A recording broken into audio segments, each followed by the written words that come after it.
duduk bersila, minum selasih, berangkat ke Ulu, membawa telepon.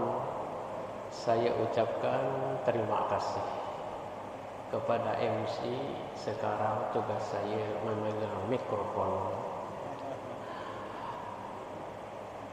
Pohon keranji di tengah laman, buahnya lebat, manis rasanya. Bapak Ibu duduk dengan nyaman untuk mendengarkan tausiah dari saya. Ya, alhamdulillah. Asutik kira ya Bapak Ibu ya, kata Pak Kiai Nasir, sunnah 3 ya dah. Wajah Bapak Ibu cukuplah cerah. Setelah selesai sujud menyembah Allah, semoga kegiatan kita ini mendapat berkah, balik ke rumah iman dan ilmu kita bertambah. Amin ya Allah ya Rabbal alamin. Assalamualaikum warahmatullahi wabarakatuh. Alhamdulillahi haqqa hamdi. Asyhadu an la ilaha illallah wahdahu la syarikalah syahadata 'abdi. Wa asyhadu anna sayyidana wa nabiyyana Muhammadan 'abduhu wa rasuluh al-wafiyyu bi'ahdi. Falakal hamdu kulluh wa lakal syukru kulluh. Allahumma iftah 'alaina futuhal 'arifin waftah bainana wa baina qaumina bil haqq wa anta khairul fatihin. Qala Allah ta'ala fil Qur'anil Karim, a'udzu billahi minasy syaithanir rajim. Ya ayyuhallazina amanu dkhulu fis silmi kaffah wa la tattabi'u khutuwatis syaitan innahu lakum 'aduwwun mubin. Surah Al-Baqarah ayat 208. Faqala aidan ahasiban nasu an yutraku an yaqulu amanna wa hum la yuftanun. Al-Ankabut ayat 2. Yang kami hormati dan kami taati Ketua Masjid beseluruh jajaran, Ketua Koordinator Bidang Dakwah, pengurus suling, pengurus majelis, MC, para ulama, para kiai, para ustadz yang hadir pada subuh hari. Izinkan saya untuk mengucapkan rasa syukur kepada Allah, karena dengan limpahan rahmat dan nikmat Allah, sehingga pada subuh yang penuh barakah ini kita dapat berkumpul bersama-sama setelah menyelesaikan salat subuh berjamaah dan dilanjutkan dengan kuliah subuh, kopi berjamaah. Dan alhamdulillah Bapak Ibu, suara kita ini terdengar sampai di luar masjid, sampai ke Sungai Bakau kan sampai. Karena ada informasi kawan-kawan, bila lagi Pak Ustaz ceramah kata saya belum kena giliran, Pak Kiai Nasir nanti akan memik. Jadi ada kawan-kawan yang di Sungai Bakau juga selalu membuka apa yang kita lakukan secara langsung kegiatan kita pada subuh. Salawat dan salam senantiasa terlimpah dan tercurah kepada penghulu alam Nabi Agung Muhammad SAW beserta ahli keluarga, sahabat serta pengikutnya sampai hari kiamat. Subuh hari ini tema kita sudah diangkat oleh guru kita, penulis yang kreatif, dan saya selalu membaca tulisan beliau. Mudah-mudahan Allah kuatkan kepada Pak Kiai Ustaz Nasir Sam, MPT, beliau aktif ya. Alhamdulillah, yang mana kita mencari titik temu suatu penilaian, pendekatan, perspektif iman Sehingga dalam perjuangan ini tentu untuk mendapatkan sebuah kenikmatan yang tinggi, maka banyak kita lalui. Karena setiap orang yang mengaku beriman pasti diuji Allah. Mulai tingkat Nabi dan Rasul, Bapak. Pak sekitar Nabi dan Rasul itu dah aman ada aman. Sampai pun rakyat yang di bawah kehidupan. Nah, pada hari ini apa yang disampaikan oleh beliau judul tadi itu bukanlah suatu pendekatan kualitatif. Kemudian semacam kajian kita dalam menemukan rasa bagaimana perjuangan kita ini sampai ke tingkat iman, dan itu kita rasakan dengan suatu keindahan. Lalu kita lihat kalimatnya begini, Bapak Ibu.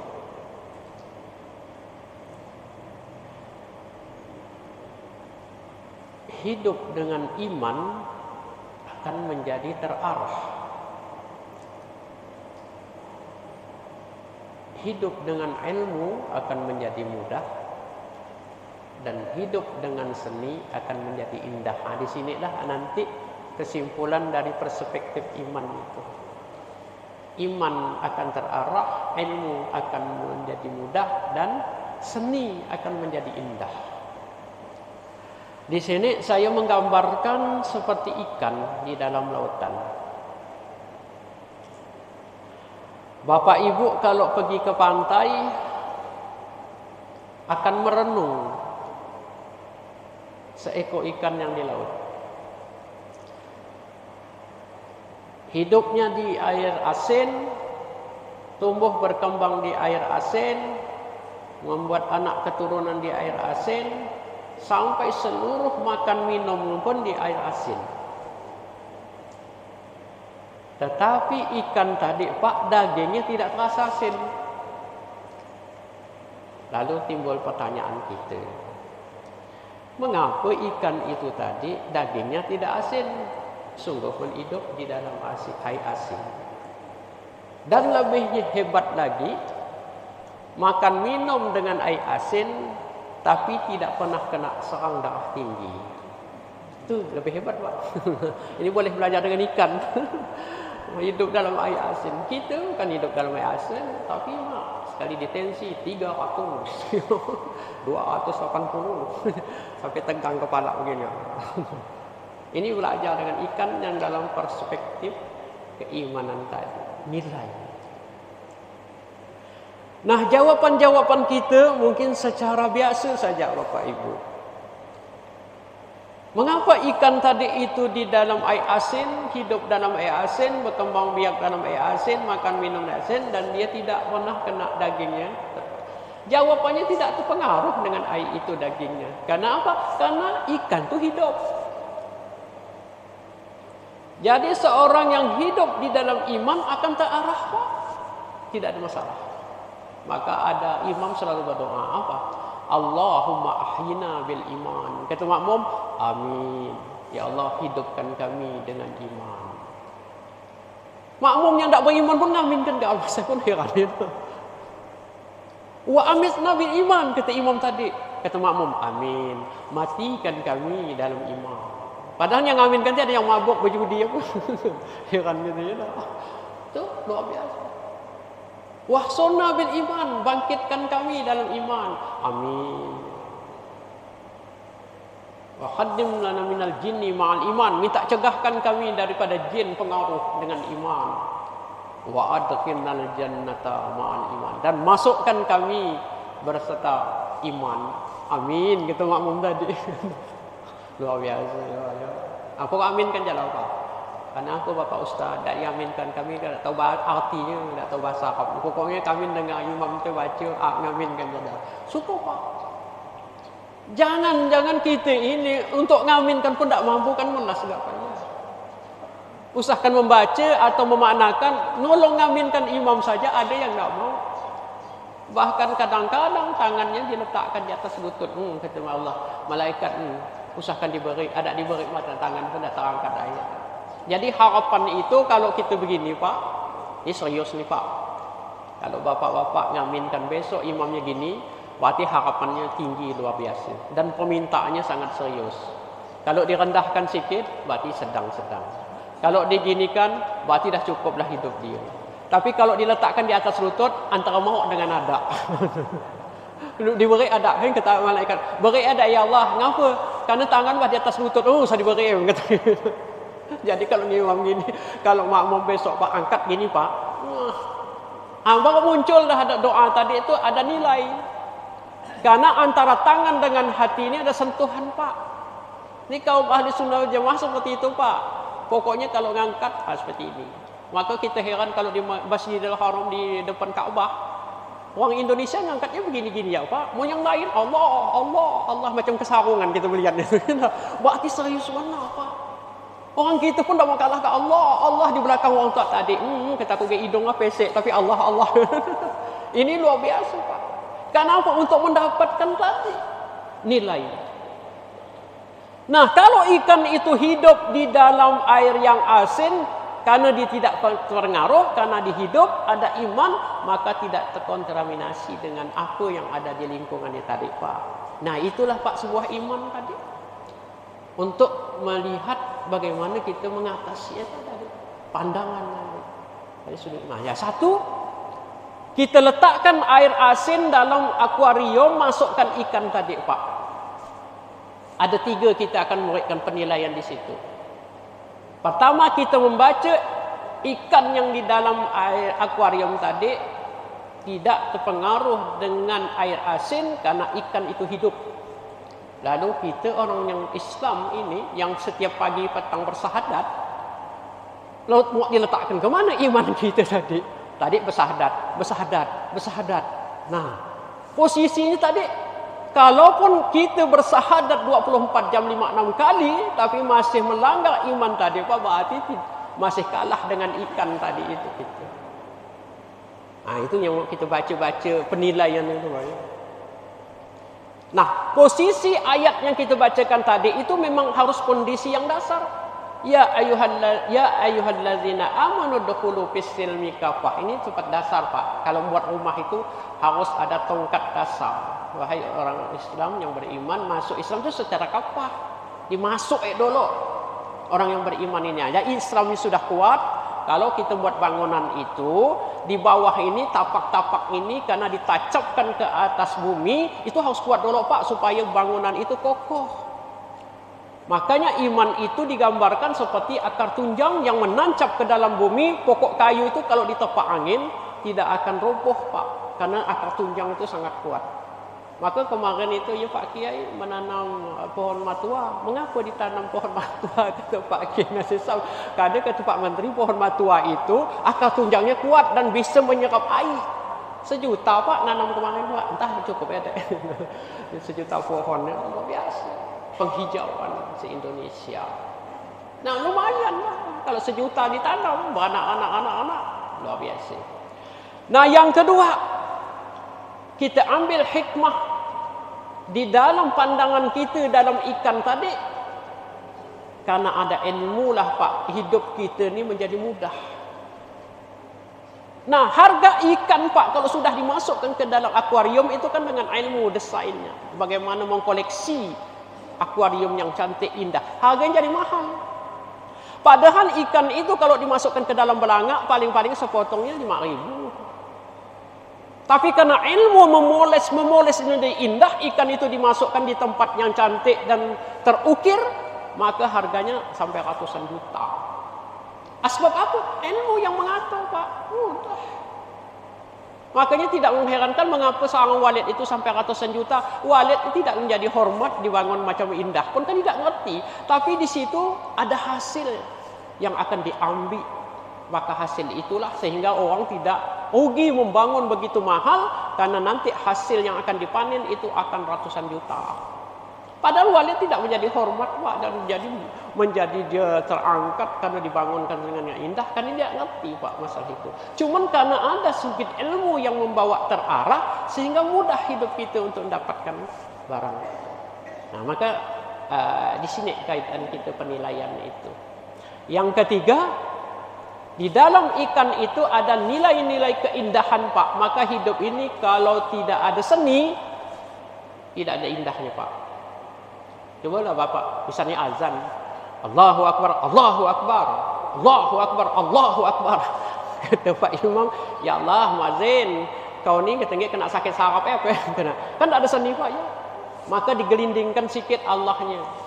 Atau asyhadu an la ilaha illallah, asyhadu an la ilaha illallah. Uang dagangnya tertidur uang sekali sadar matahari dah kecokok dah. Karena saking gelindingan seninya tu ya. Jadi kelebihan seni pun Pak tidak akan menjadi indah.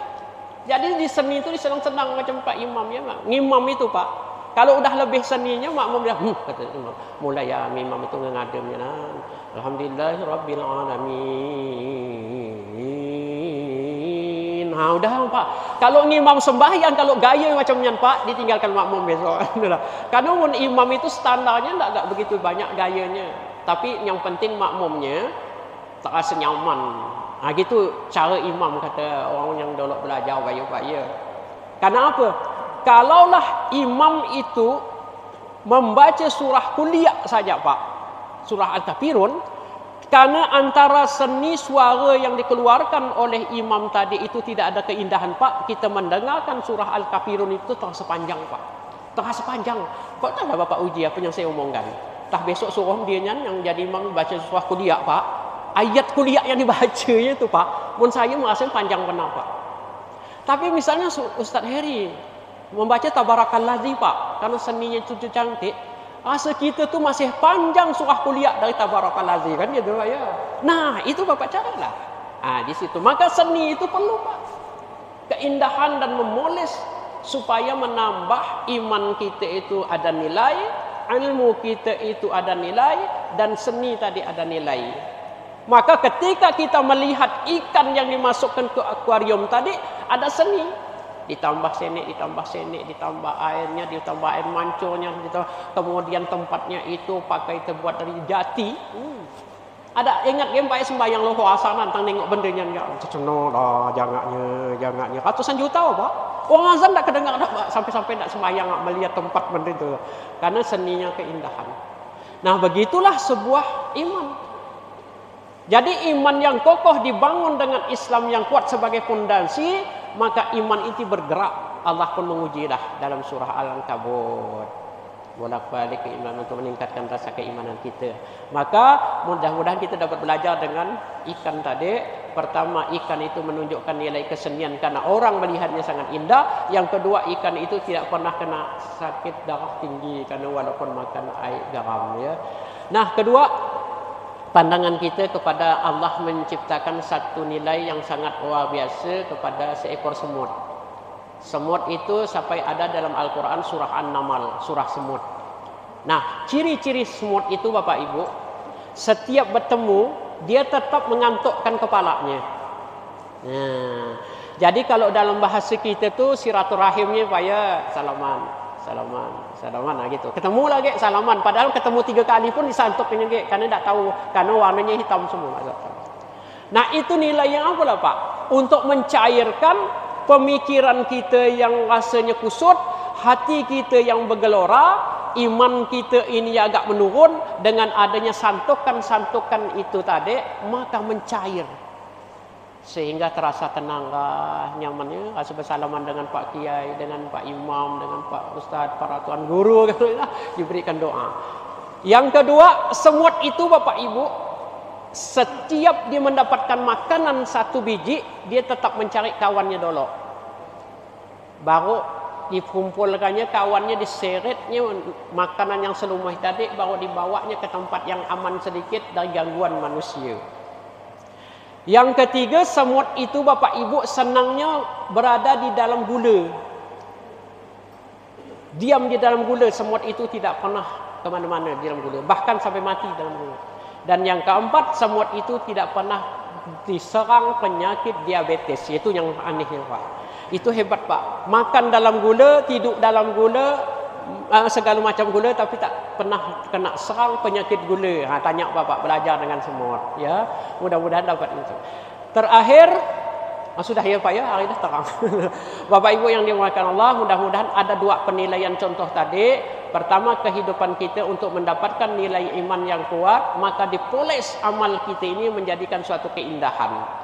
Nah, keindahan itu membuat hati kita istiqamah dan yakin bahwa ini suatu gerakan di dalam rohani kita untuk menghidupkan rohani kita semakin baik dan sempurna. Dan yang kedua, untuk meningkatkan iman kita, selalu kita istiqamah dalam melakukan amal saleh. Dari amal saleh itu sehingga mendapatkan suatu iman yang baik, dan iman itu dalam hidup. Kemudian dari iman kita berjuang dan kembali kepada iman kita menuju Allah Subhanahu wa taala. Terima kasih atas perhatian. Mohon maaf atas kekurangan. Wabillahi taufiq wal hidayah. Wassalamualaikum warahmatullahi wabarakatuh.